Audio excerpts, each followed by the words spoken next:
واللہ غالب علی امرہ ولکن اکثر الناس لا یعلمون والصلاة والسلام علیک یا سیدی یا سیدی یا سیدی یا رسول اللہ وعلی آلک واصحابک یا حبیب اللہ۔ اللہ پاک کا کروڑ ہے احسان، اس نے ہمیں یہ مبارک دن نصیب کیا۔ وہ پیارا رب جو راحت دیتا ہے ہر تکلیف کے بعد، وہ پیارا رب جو شفا دیتا ہے بیماری کے بعد، وہ رب جو آپ کی شاہ رگ سے بھی قریب ہے، وہ پیارا رب جو آپ سے، ہم سے، ماں سے بھی 70 گنا زیادہ پیار کرنے والا رب، اس کی نعمتوں، اس کی عطاؤں کا جتنا بھی شکر ادا کیا جائے اتنا کم ہے۔ میں شکر ادا کرتا ہوں اپنے رب کا، جس نے مجھے بیماری کے بعد شفا بخشی، صحت عطا کی، اور میں مشکور ہوں ان تمام صاحبان کا جنہوں نے میری بیماری میں میری بیمار پرسی کی، اور بالخصوص میں اپنے مرشد کا، وہ تو میں حق ادا ہی نہیں کر سکتا، جنہوں نے میرے ساتھ اتنی محبت مجھے عطا کی اور اتنی محبت سے دعائیں کی میری شفا یابی کے لیے۔ میں اپنے تمام پیر بھائیوں اور تمام تحریک لبیک پاکستان سے وابستہ کارکنوں اور عہدیداران کو، ان کا بھی شکریہ ادا کرتا ہوں، اور جس نے نہیں بھی، میں سب کا شکریہ ادا کرتا ہوں جنہوں نے میری صحت کے لیے دعا کی۔ اللہ پاک اپنے بندوں کو چن لیتا ہے جس سے کام لینا چاہتا ہے۔ وہ قادر مطلق ہے، وہ چاہے تو ابابیلوں سے ہاتھی مرا سکتا ہے، وہ چاہے تو چڑیوں سے باز مرا سکتا ہے۔ وہ عظیم رب، میں اس کا جتنا بھی شکر ادا کروں اتنا کم ہے، اور سچ پوچھئے تو ہم اس کی نعمتوں کا شکر ادا کر ہی نہیں سکتے، نہ ہم گن سکتے ہیں، نہ ان کا شمار کر سکتے ہیں، نہ اس کا شکر ادا کرنے کے قابل ہیں، اور ہم کتنی غلطیوں، کتنی کوتاہیوں کے باوجود وہ پیارا رب ہمیں توبہ کی توفیق دیتا ہے، ہمیں نیکی کی توفیق دیتا ہے، اور ہمیں اپنی محبت عطا کرتا ہے۔ میں عموماً کہتا ہوں کہ عمر کے اس حصے میں میں ابھی تک سیکھتا جا رہا ہوں، میں پڑھتا جا رہا ہوں، اور قبر تک انسان سیکھتا ہے، پڑھتا ہے، دوسروں سے علم حاصل کرتا ہے، اور میں یہ سمجھتا ہوں کہ یہ دور بالخصوص کہ جب آپ صحت مند بھی نہ ہوں، عمر کے آخری حصے میں ہوں، اور اس میں آپ کو رب کریم توفیق دے کہ آپ حق گوئی اور بے باکی سے کام لیں، ظالم کی آنکھوں میں آنکھیں ڈال کر دیکھیں، بدی کی قوتوں کو للکاریں، اور نیکی کے لیے آپ کوشاں ہو رہیں، اس سے بڑا اور فضل کیا ہو سکتا ہے؟ اس سے بڑی اور نعمت کیا ہو سکتی ہے؟ میرے رب نے اس امت کو تمام امتوں کی سردار امت قرار دیا، کیونکہ یہ نیکی کا حکم دیتے ہیں اور برائی سے روکتے ہیں، اور ایک فرد پہ بھی یہ لازم ہو جاتا ہے کہ وہ نیکی کا حکم دے اور برائی سے روکے۔ یہ مسلمان کا مقصد حیات ٹھہرا، اس کی زندگی کا ایک بہترین مقصد یہ ہے کہ وہ نیکی کو عام کرنے کے لیے کوشاں رہے اور بدی کی قوتوں کے خلاف برسر پیکار رہے۔ اور پھر یہ امت کا فریضہ ہے، لیکن شرط یہ ہے کہ یہ کام کرنے سے پہلے اسے خود کو تیار کرنا چاہیے، پہلے اس کو شریعت کے سانچے میں خود کو ڈالنا چاہیے۔ نیکی کا حکم وہی دے سکتا ہے جو نیک کام کرے، بدی سے وہی روک سکتا ہے جو خود بدی سے برائی سے دور رہے، لیکن جو ایسا نہ کر سکے اسے یہ حق حاصل نہیں ہے۔ اگر ایک آدمی جھوٹ بولتا ہے تو وہ کسی کو یہ کہنے کا حق نہیں رکھتا کہ تم جھوٹ مت بولو، پہلے خود جھوٹ بولنا بند کرو، پھر دوسرے کو تلقین کرو،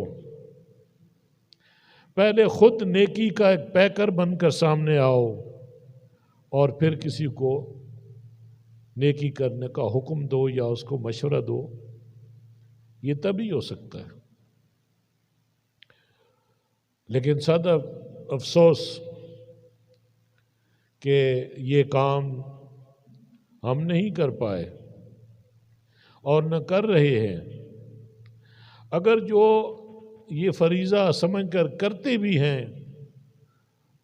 تو بھی وہ تضادات ان کے سامنے آ جاتے ہیں کہ جو وہ کہتے ہیں وہ کرتے نہیں ہیں۔ قول اور فعل کا تضاد کھلم کھلا نظر آتا ہے، تو پھر اس کا اثر بھی نہیں ہوتا۔ بات وہ جو دل سے نکلے، جو خلوص سے نکلے، ہر عمل کا جو اصل ہے وہ خلوص ہے۔ جس عمل میں خلوص نہیں وہ عمل قابل قبول نہیں، وہ دیر پا نہیں، اس کا اثر نہیں ہوتا، اس کا فائدہ نہیں ہوتا۔ یہی وجہ ہے کہ تقریریں کرنے والے تو بہت ہیں اور تقریر کر کے سماں باندھ دینے والے تو بہت ہیں، لوگوں کو اپنے پاؤں پہ کھڑا کر دیتے ہیں، آگ لگا دیتے ہیں تقریر کر کے، لیکن اثر زیرو، صفر۔ کبھی غور کیا ایسا کیوں ہے؟ جو عامل آدمی ہے، جو عمل کرنے والا آدمی ہے، اس کی تو خاموشی بھی اثر رکھتی ہے، وہ تو تقریر کی اسے ضرورت ہی نہیں پڑتی، اس کی صحبت ہی اختیار کرنے میں آپ کے دل میں نیکی پیدا ہو جاتی ہے اور آپ اس صحبت میں بیٹھتے بیٹھتے نیک ہو جاتے ہیں۔ تو میں شکر کرتا ہوں اپنے رب کا کہ جس نے مجھے کاملین کی صحبت عطا فرمائی، مجھے اولیاء کاملین کی صحبت اور سنت عطا فرمائی، جنہوں نے میری تربیت کی، جن کی توجہات کے صدقے، جن کی نیک نگاہوں کے صدقے، جن کی محبت کے صدقے الحمدللہ آج میں جو کام کر رہا ہوں میں مکمل طور پہ اس سے سیٹسفائی تو نہیں، لیکن پھر بھی میں سمجھتا ہوں کہ الحمدللہ ثم الحمدللہ جتنا اس عاجز کے بس میں ہے وہ میں کر رہا ہوں۔ بس رب کریم اس کو شرف قبولیت بخشے اور مجھے اس قابل بنائے کہ میں کچھ ایسا کر کے جاؤں کہ میں اپنا منہ اپنے رب کو دکھا سکوں اور اپنے نبی کے سامنے پیش ہو سکوں، اس قابل بن جاؤں۔ تو میرے دوستو، ہم سب کا یہ فرض ہے کہ ہم اپنے آپ کو سنبھالیں، جو مسلمانی تقاضے ہیں وہ پورے کریں۔ آج کتنے افسوس سے کہنا پڑتا ہے کہ کافر غالب ہے اور مسلمان مغلوب ہے۔ پوری امت مسلمہ اس وقت ابتلا میں ہے، مصیبت میں ہے، پریشان ہے، اس وقت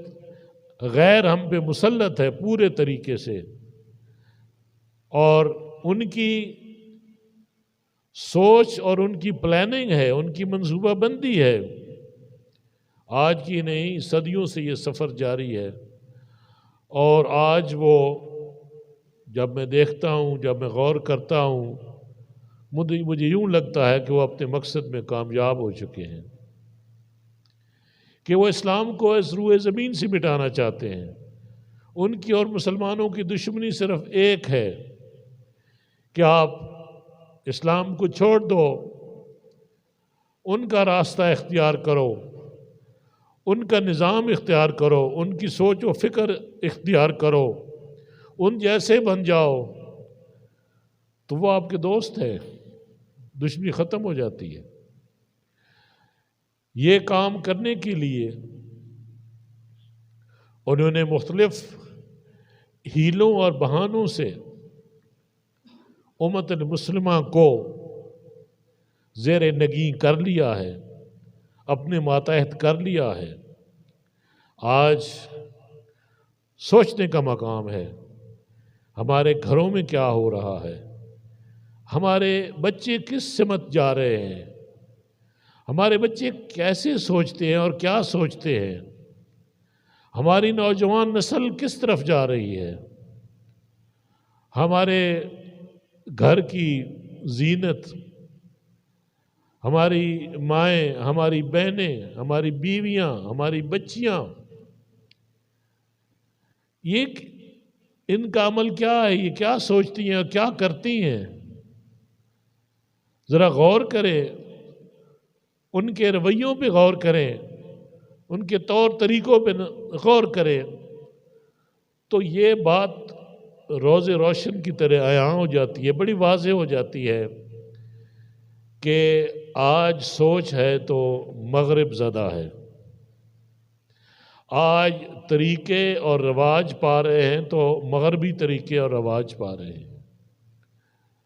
اور سب سے بڑا نقصان جو ہو چکا ہے کہ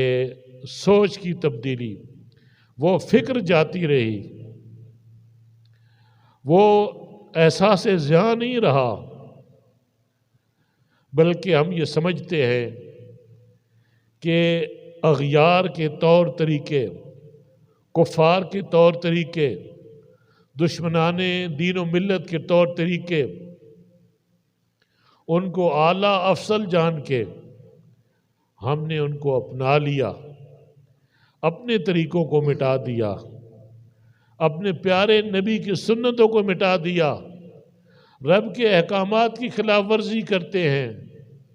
رب کو رب مانتے ہیں لیکن احکامات کسی اور کے مانتے ہیں، اور طاقت کسی اور کی مانتے ہیں۔ رب کو کہتے ہیں کہ وہ سب سے بڑی طاقت ہے، لیکن عملی طور پہ ہم کسی اور کی طاقت کو مانتے ہیں۔ آج کفر چھا چکا ہے، اور ہمیں اس امر کی ضرورت ہے کہ ہم سوچ کریں کہ ہم کس طرف جا رہے ہیں۔ میمون اپنے دوستوں سے عرصہ دراز سے یہ کہتا تھا، پرانے دوست جانتے ہیں کہ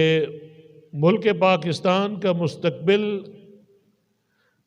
اسلام سے وابستہ ہے،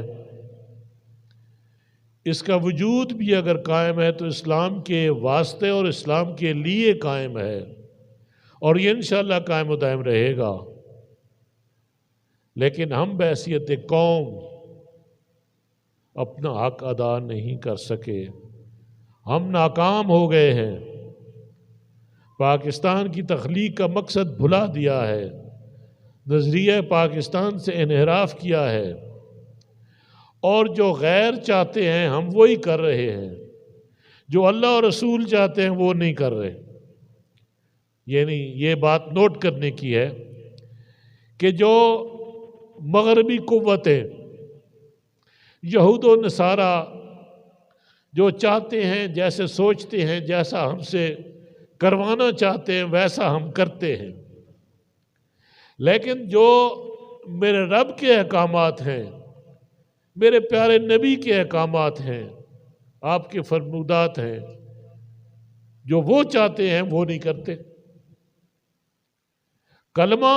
اللہ اور رسول کا پڑھتے ہیں، عشق اور محبت کا دعویٰ کرتے ہیں کہ غلامی رسول میں موت بھی قبول ہے، اور رب کو الہ مان کر اس سے کوئی بڑا بادشاہ نہیں ہے، اس سے بڑا کوئی طاقتور نہیں ہے، پھر بھی عملاً ہم اللہ اور رسول سے دور ہیں۔ ابھی نسلوں سے یہ بات چلی آ رہی ہے، آج نظام بھی غیر کا، قانون بھی غیر کا، تعلیم بھی غیر کی، طریقے بھی غیر کے، سیاسی نظام ہو یا معاشی نظام ہو وہ بھی غیر کا، ادارے چل رہے ہیں تو وہ بھی کسی کے نقل پہ چل رہے ہیں، حتیٰ کہ سوچ بھی غیر کی۔ پھر میں سوال کرتا ہوں خود سے بھی، میں ہمیشہ پہلے خود سے سوال کرتا ہوتا ہوں، اور پھر جواب بھی مجھے ملتا ہے، جواب بھی میرے اندر موجود ہے جیسا کہ آپ کے اندر موجود ہے۔ میرا یہ ایمان ہے کہ اگر کوئی صدق کے دل سے خود سے سوال کرے بحیثیت مسلمان، کلمہ پڑھ کے، درود شریف پڑھ کے، کہ تو کتنا مسلمان ہے، اور جس حال میں تو زندگی گزار رہا ہے، جو کچھ تیرے گرد و پیش میں ہو رہا ہے، جو روش تم نے اختیار کر رکھی ہے، کیا اسلام کا اس سے دور سے بھی واسطہ ہے؟ کیا یہ ہر مسلمان کے لیے ایک کتنا بڑا سوالیہ نشان بن چکا ہے کہ تیری مسلمانی کہاں ہے، تیرا ایمان کہاں ہے، جب سب کچھ تم دین کے الٹ کر رہے ہو، مخالف کر رہے ہو، دین کے ساتھ دشمنی پہ اتر آئے ہو، اللہ اور رسول کو چیلنج کر رہے ہو، اور کافروں کے نیچے دبتے جا رہے ہو، دب گئے ہو، جھک گئے ہو، مصلحتوں کا شکار ہو۔ یاد رکھو مسلمان مومن کبھی مصلحت کا شکار نہیں ہوتا۔ آج ہمارے ہر فیصلے مصلحت کی بنا پہ ہوتے ہیں، جی مصلحت اس میں ہے، مصلحت اس میں ہے، اور حق کو دبا دیتے ہیں، سچ کو دبا دیتے ہیں، اور اس طریقے سے کس کو توانا کرتے ہیں، کس کو قوت بخشتے ہیں، بدی کو، برائی کو، ظلم کو، ستم کو۔ تو یہ سوال پیدا ہوتا ہے کہ ہم مغلوب ہیں تو کیوں، ہم رسوا ہیں تو کیوں، ہم ذلیل ہیں تو کیوں، ہم پہ غیر مسلط ہے تو کیوں؟ اس کا جواب ہر ایک کے پاس موجود ہے۔ کوئی مسلمان نام کا بھی اگر یہ سوال خود سے کرے تو جواب بھی اس کے پاس موجود ہے۔ وہ یہی ہے ایک فکرے میں کہ ہم نے اللہ اور رسول کی رسی کو چھوڑ دیا، ہم نے دین کو چھوڑ دیا، ہم نے قرآن کی تعلیمات کو چھوڑ دیا، ہم نے رسول اللہ کی پیاری پیاری سنتوں کو چھوڑ دیا، اور ہم نے، ہماری نوجوان نسل نے غیر کے طریقوں کو اپنانے میں عافیت سمجھی اور کامیابی سمجھی۔ مجھے ایمان سے بتائیے، اپنے سینے پہ ہاتھ رکھیے کہ آج کا نوجوان کیا سوچتا ہے اور کیسے سوچتا ہے، ہمارے بیٹے اور بیٹیاں کیسے سوچتی ہیں، ان کی سوچ کیسی ہے؟ کیا آپ کو اور مجھے معلوم نہیں وہ کیسا پہنتے ہیں، وہ کیسا کھاتے ہیں، کن کے طریقوں کے مطابق کھاتے ہیں، کن کے طریقے پسند کرتے ہیں، کن کے طور طریقے اپنانے کو اس میں فخر محسوس کر رہے ہیں؟ کیا یہ بھی پوچھنے کی بات ہے؟ کیا یہ آپ کا روزمرہ کا مشاہدہ نہیں کہ آپ کی تعلیم کس کی ہے؟ تعلیمی اداروں میں کیا ہو رہا ہے؟ یونیورسٹیز میں کیا ہو رہا ہے؟ کالجز میں کیا ہو رہا ہے؟ ہماری بچیاں رات کو کدھر ہوتی ہیں؟ ہمارے بچے کدھر پھرتے ہیں؟ یہ آوارگی کا دور دورہ ہے، شرم و حیا ختم ہو گئی، غیرت ایمانی ختم ہو گئی، اور حیا عورت کا گہنا ہے، حیا عورت کا زیور ہے، حیا عورت کا سب سے بڑا قیمتی سرمایہ عورت کا حیا ہے، اور مرد کا سب سے بڑا گہنا، مرد کا بڑا زیور اور مرد کا بڑا جو بڑائی ہے، جو بزرگی ہے یا برتری ہے، وہ اس کے ایمان میں ہے۔ جب ایمان جاتا رہے مردوں سے، حیا جاتی رہے عورتوں سے، تو انجام کیا ہوتا ہے؟ انجام اسلام آباد کی سڑکوں پہ میرا جسم میری مرضی، اور بھائی کہتا ہے میری بہن کی مرضی جو کرے مجھے کیا، بہن کہتی ہے بھائی میرا جو مرضی کرے مجھے کیا۔ اور پھر قوانین اس ملک میں اتنا بڑا المیہ ہو چکا ہے، ہم زندہ رہنے کے قابل نہیں ہیں جب اسمبلی سے ایسے قانون پاس ہوتے ہیں کہ گھر میں باپ بیٹی سے نہیں پوچھ سکتا، بیٹے سے نہیں پوچھ سکتا کہ تم کیا کر رہے ہو، تم جو گھر تمہارے آئی ہے یہ لڑکی کون ہے، تم جس کے ساتھ پھرتے ہو وہ کون ہے، تو یہ جرم بن جاتا ہے، یہ قابل گرفت جرم ہے۔ ماں باپ کا فرض ہوتا ہے اپنی اولاد کو تربیت کرنا، اس تربیت میں جب قانون ہی آڑے آ جاتا ہے تو پھر یہ کون لوگ ہیں جو ہمارے اوپر مسلط ہیں اور ایسے اسلام کی روح کے خلاف قانون بنا رہے ہیں؟ ان کو تو ایک لمحے کے لیے بھی برداشت کرنا جرم عظیم ہے، اور ہم ان کو مستقل سرٹیفکیٹ دیتے ہیں کہ تم کرتے جاؤ، جو کرنا ہے کر لو، اور ہم جو ہیں ہم ڈیڈ ہیں، ہم مردے ہیں،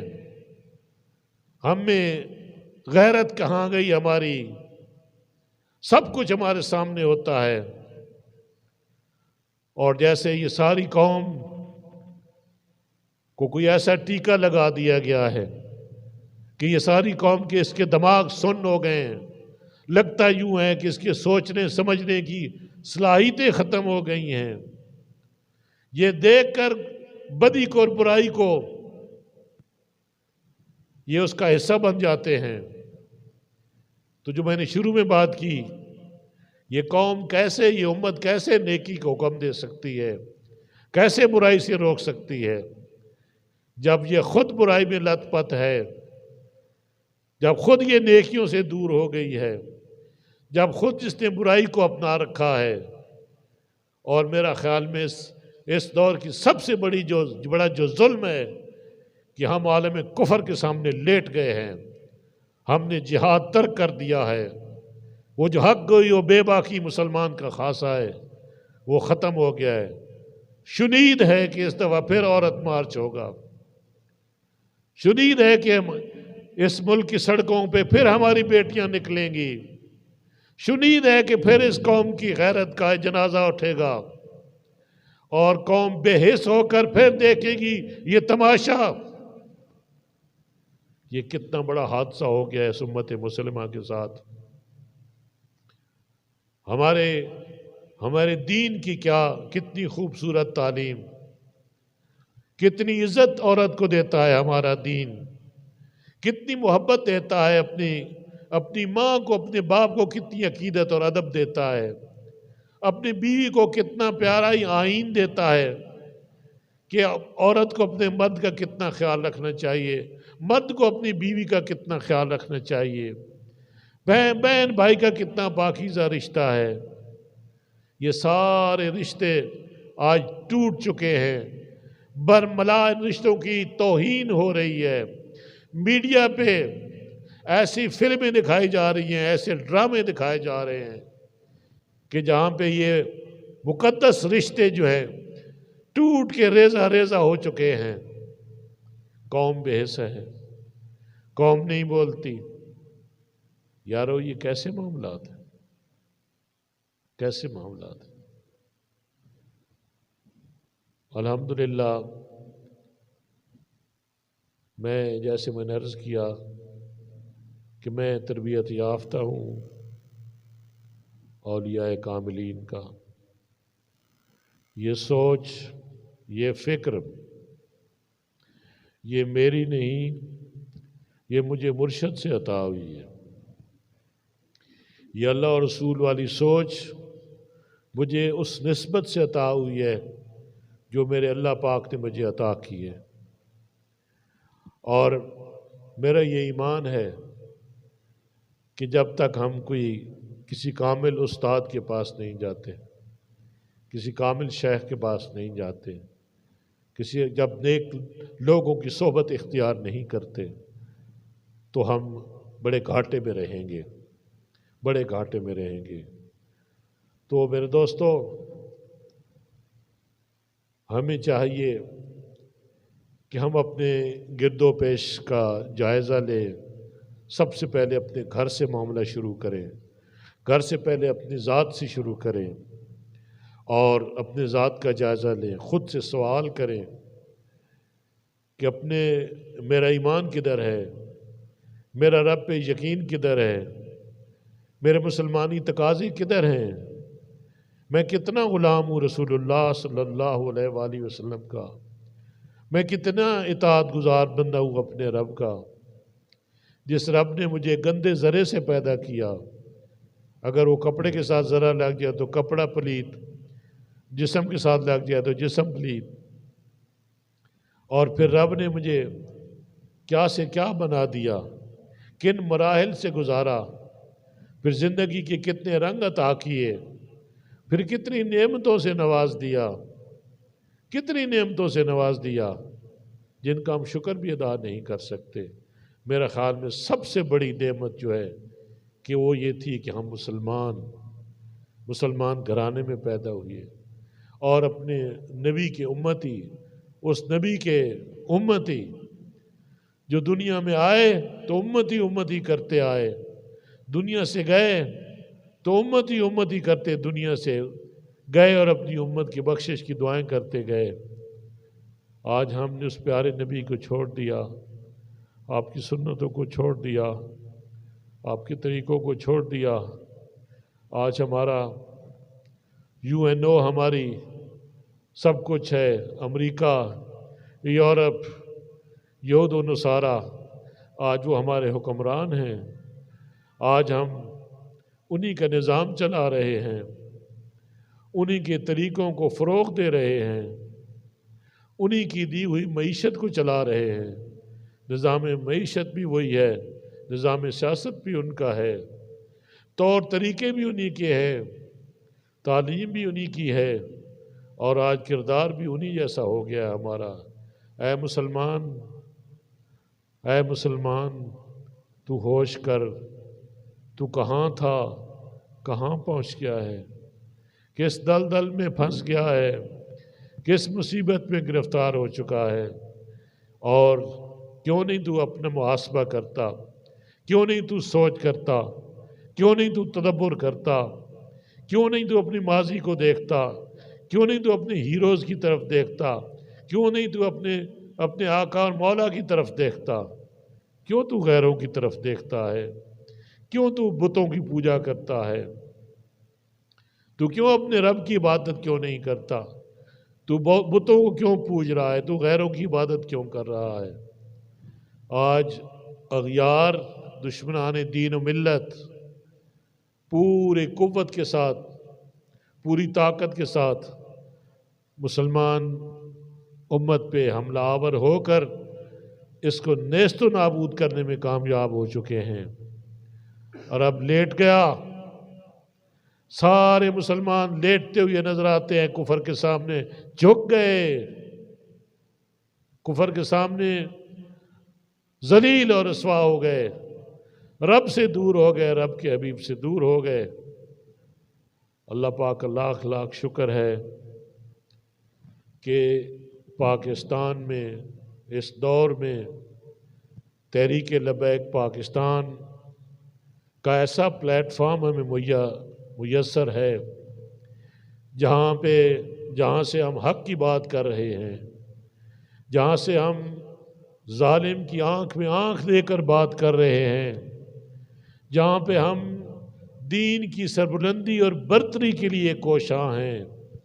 جہاں مسلمان کو مسلمانی یاد دلا رہے ہیں، اپنے نبی کے جھنڈے کے نیچے جمع کرنے کی کوشش کر رہے ہیں، پاکستان کا مطلب سمجھا رہے ہیں، مسلمان کو مسلمانی سمجھا رہے ہیں کہ مسلمانی کسے کہتے ہیں، پاکستان کے نظریے کی بات کر رہے ہیں، اور ہم سوئی قوم کو جگا رہے ہیں۔ اقبال روتے روتے اس دنیا سے چلا گیا، وہ نوخوانی کرتا رہا، وہ قوم کو جگانے کی بھرپور اس نے کوشش کی، اور اس سے پہلے بھی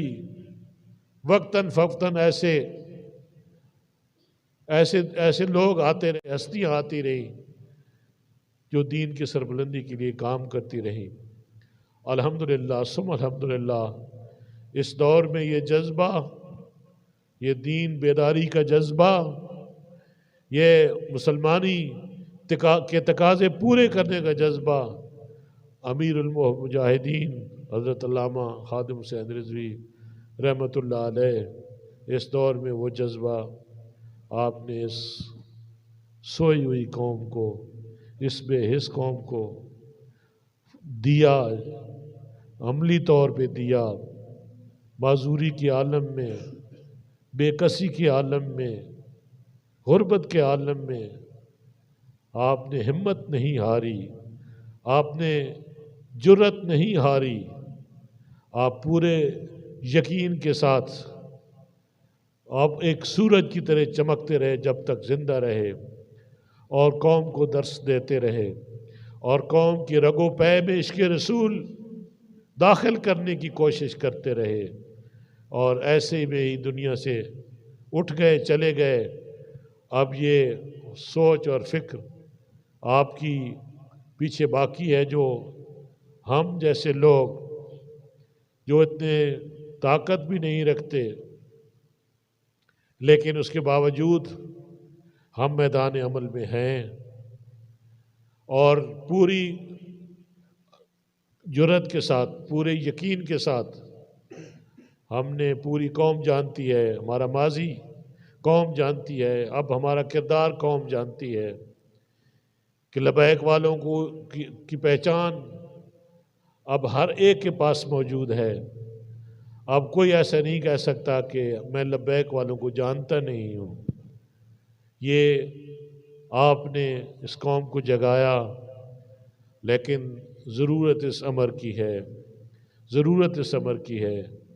کہ تحریک سے وابستہ تمام عہدیداران، تحریک سے محبت کرنے والے، تحریک کے جو روح رواں ہیں، انہیں بلندی کردار کا مظاہرہ کرنا ہوگا۔ تحریک کو سنبھالنے کے لیے امام المجاہدین، امیر المجاہدین جیسا کردار ادا کرنا ہوگا، بے داغ کردار،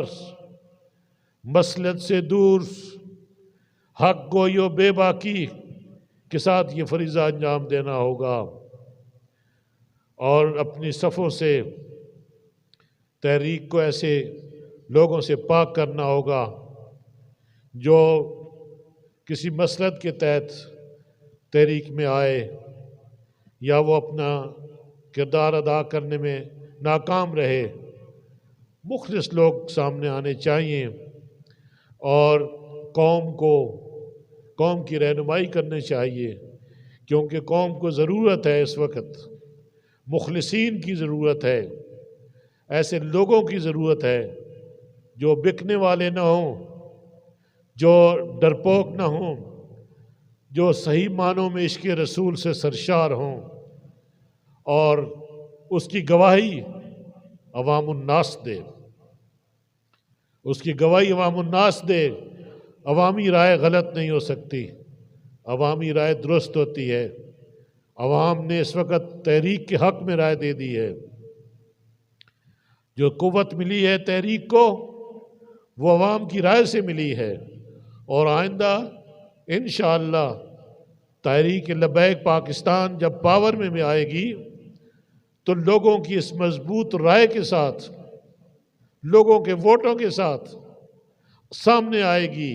طاقت میں آئے گی، کسی مفاد کی خاطر نہیں، صرف دین کی سربلندی اور دین کو نافذ کرنے کے لیے آئے گی، اور کوئی مقصد نہیں ہے۔ اس لیے میرے دوستو، جوانوں کے لیے یہ پیغام ہے، اور اللہ پاک نے جن کو جرأت اور ہمت دی ہے، جو اپنے نبی سے وانہانہ محبت کرتے ہیں، جو اپنے نبی کو ٹوٹ کے چاہتے ہیں، اور بقول امیر المجاہدین جو اپنے نبی کو انواں چاہتے ہیں، انواں محبت کرتے ہیں، ان کے لیے یہ پیغام ہے کہ آپ حرکت میں آؤ۔ آپ کی جرأتوں نے قوم کے دھارے بدل دیے ہیں، قوم کا نقشہ بدل دیا ہے۔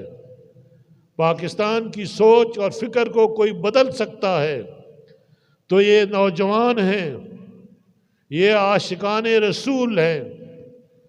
جو انشاءاللہ اس قوم کی کایا پلٹ دیں گے اور پاکستان کو کامیابی کے ساتھ ہمکنار کریں گے۔ یہ شکست خوردہ لوگ، یہ منافق لوگ، یہ جھوٹے لوگ، یہ نااہل لوگ جو ہمیشہ ہر قدم قدم پہ قوم کے ساتھ جھوٹ بولتے ہیں، منافقت قدم قدم پہ منافقت کرتے ہیں، اور سچ بات قوم کو نہیں بتاتے۔ دشمن کو بتا دیں گے لیکن قوم کو نہیں بتائیں گے، اپنوں کو نہیں بتائیں گے، ہمیشہ جھوٹ بولیں گے، اور اگر ان کی ذات مجروح ہو تو قانون بن جاتے ہیں، راتوں رات قانون بن جاتے ہیں جب بات ان کی ذات کی ہو تو۔ لیکن جب بات دین کی ہو، جب بات امت کی ہو، تو پھر یہ کھسیانی بلی بن جاتے ہیں، ان کے طریقے بدل جاتے ہیں، ان کے طور اطوار بدل جاتے ہیں۔ خدارا ہوش کے ناخن لے قوم، اور اب کے فیصلہ کرے، کیونکہ اب کے اگر خطا ہو گئی، میرا یہ وجدان کہتا ہے، میرا دل کہتا ہے کہ اب کے قوم نے غلطی کی تو پھر یہ بات بہت دور چلی جائے گی، پھر مستقبل قریب میں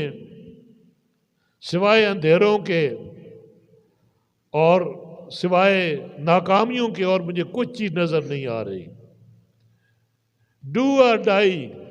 ناؤ اور نیور، اس پہ عمل کریں، ابھی عمل کے لیے کمر بستہ ہو جائیں، اور گلی گلی گھر گھر یہ پیغام پہنچائیں کہ یہ بات ہماری نہیں، یہ پیغام ہمارا نہیں، یہ پیغام کسی فرد کا نہیں، یہ پیغام اللہ اور رسول کا ہے جو ہمیں آپ کو دے رہے ہیں، اللہ اور رسول کی بات کر رہے ہیں۔ اس ملک میں حق حاصل ہے حکومت کا تو مخلصین کو حاصل ہے، اور اللہ کے صالحین بندوں کو حاصل ہے۔ یہ ہمارا اسلام ہے کہ حکمرانی ہمیشہ اسلام میں صالحین کے لیے ہے،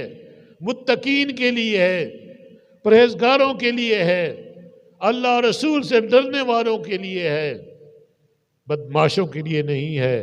چور اچکوں کے لیے نہیں ہے، ضمیر فروشوں کے لیے نہیں ہے۔ آج ہمارا واسطہ اسی کبھی کے لوگوں کے ساتھ ہے۔ اس لیے ہم پہ لازم ہے کہ ہمارا ہر بچہ میدان میں آئے، ہماری ہر بچی میدان میں آئے، ہماری مائیں ہماری بہنیں میدان میں آئیں، اپنے نبی کی خاطر، اپنے دین کی خاطر، اپنی عزت کی خاطر، اپنے وقار کی خاطر اور اپنی آخرت کی خاطر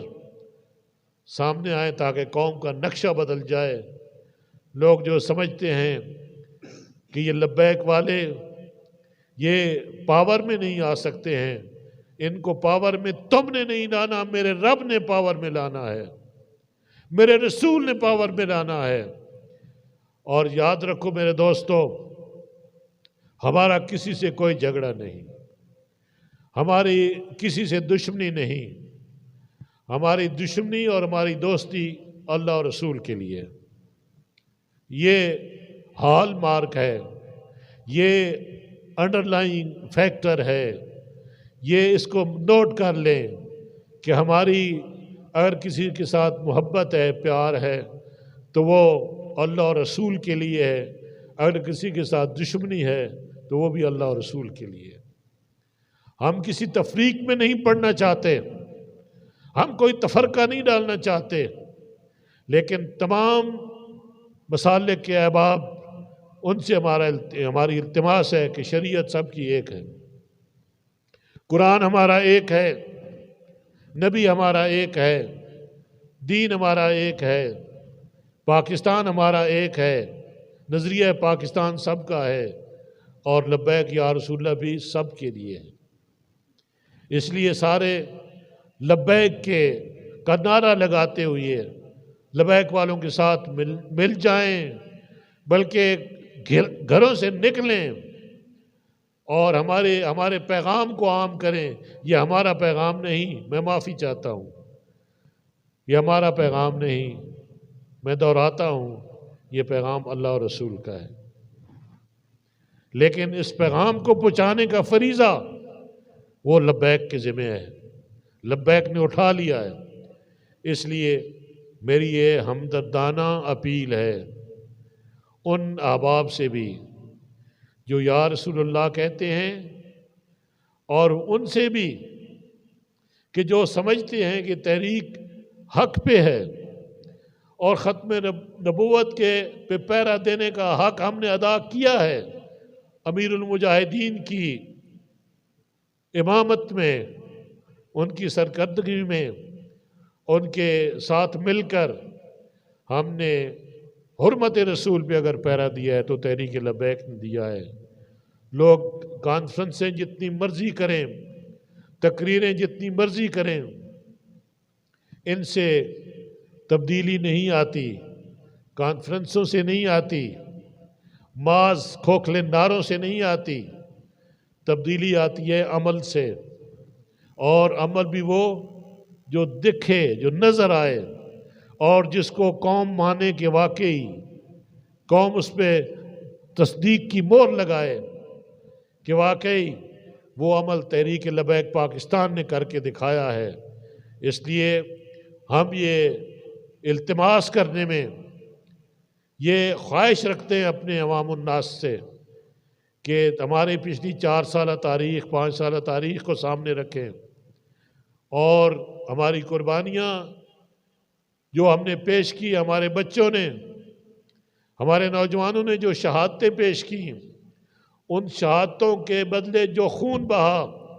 اس خون نے طاقت دی ہے تحریک لبیک پاکستان کو۔ تحریک لبیک پاکستان کی بنیادوں میں خون ہے تو شہداء کا ہے۔ ممتاز قادری رحمۃ اللہ علیہ، آپ کا خون ہے۔ ہر وہ شخص جو حرمت رسول پہ قربان ہوا، ہر وہ شخص جو ختم نبوت کے معاملے میں اس نے قربانی پیش کی، اس کا خون جو ہے وہ ہمارے اوپر قرض ہے وہ قرض ہم نے ادا کرنا ہے، اور یہ قرض کسی ایک کے لیے نہیں ہے، صرف تحریک لبیک کے لیے نہیں ہے، یہ قرض ہر کلمہ گو مسلمان پہ لازم ہو چکا ہے کہ اس قرض کو ادا کریں۔ اور وہ لوگ جو ان کی پشت پناہی کرتے ہیں، جو قادیانیوں کی پشت پناہی کرتے ہیں، اور جو حرمت رسول کے جرم میں ان کی پشت پناہی کرتے ہیں، جو غیروں کی اغیار کی بولی بولتے ہیں، جو ان کے اشاروں پہ ناچتے ہیں، ان کو بتا دو کہ غیرت مسلم زندہ ہے، غیرت مسلم زندہ ہے، ہم آج بھی زندہ ہیں، اور انشاءاللہ ہم یہ کبھی بھی نہیں ہونے دیں گے۔ اللہ پاک ہمیں حق کہنے اور اس پہ عمل کرنے کی توفیق عطا فرمائے، اور تحریک لبیک پاکستان کو باہمی محبت، اتفاق، اتحاد، یگانگت، یکجہتی اور وہ نصیب فرمائے، اور ہم ایک مٹھ کی طرح یک جاں ہو کر پوری قوت کے ساتھ اپنا مشن جاری اور ساری رکھیں، اور ہر قسم کی مصلحت کو بالائے طاق رکھیں۔ یاد رکھو، جو قوانین توڑنے والے ہوتے ہیں ان کو زمانہ پہچان دیتا ہے۔ حکومت قانون بنا کر توڑتی ہے، خود قانون کو پامال کرتی ہے، اور انتظامیہ کو غلط استعمال کرتی ہے، آئین کو پامال کرتی ہے۔ قوم نے یہ دیکھ لیا ہے، اور ہمیں چاہیے، ہم انشاءاللہ ایک سنہری دور کا آغاز کرنا چاہتی ہے تحریک لبیک پاکستان، اور میری التماس ہے، میرا ہمدردانہ مشورہ ہے کہ ہم سب سے پہلے خود کو پیش کریں، ہر وہ کام کریں جو قاعدے اور قانون کے مطابق ہے، جو آئین کے مطابق ہے۔ ہم آئین پاکستان کے تابع ہیں، اور ہم اس ملک کی سالمیت کے لیے آخری حد تک جانے کو تیار ہیں۔ اس لیے تمام وہ جو محب وطن قوتیں ہیں، ہم ان کے ساتھ ہیں۔ ہماری محبتیں، ہماری عقیدتیں، اور جو ہماری قوت ہے وہ بھی ان کے ساتھ ہے۔ قوت تو رب کی ہے اور رب کے حبیب کی ہے، لیکن ہم اپنی غلامی کا حق ادا کر رہے ہیں۔ اس لیے اللہ پاک سے دعا ہے، اللہ پاک ہمیں حق کہنے اور اس پہ عمل کرنے کی توفیق عطا فرمائے۔ وما علینا الا البلاغ۔ زندہ آباد، زندہ آباد، زندہ آباد، زندہ آباد، زندہ آباد، زندہ آباد، زندہ آباد، زندہ آباد، زندہ آباد۔ لبیک لبیک یا رسول اللہ، لبیک لبیک لبیک یا رسول اللہ، لبیک لبیک لبیک یا رسول اللہ۔